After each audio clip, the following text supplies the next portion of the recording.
Bill Gates ने अपनी बीवी को तलाक दे दिया, आप क्या समझते हैं वजह क्या है? वो खर्चा नहीं देता होगा। सबसे बड़ी शर्म की यही तो बात है, बीवी को खर्चा देना चाहिए, मर्द को भाਵੇਂ कुछ करना पड़े।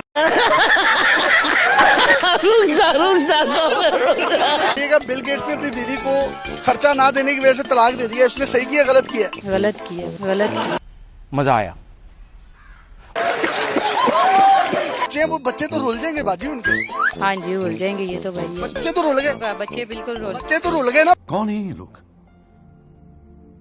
कहाँ से आते हैं? अगर बिल गेट्स अपनी बीवी को खर्चा नहीं देता तो वो लोगों के घरों में भी काम करेगी बेचारी। आप ज़ाहिर है ये तो मजबूरी तहत उसको करना पड़ेगा।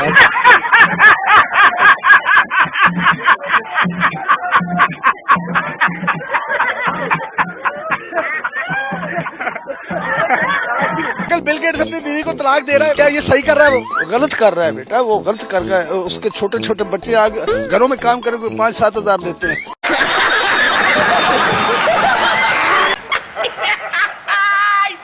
मिलिंडा लोगों के घरों में काम करती अच्छी लगेगी? वो तो जाहिर है, जैसे पाकिस्तान के बच्चे कर रहे हैं वो भी करेगी।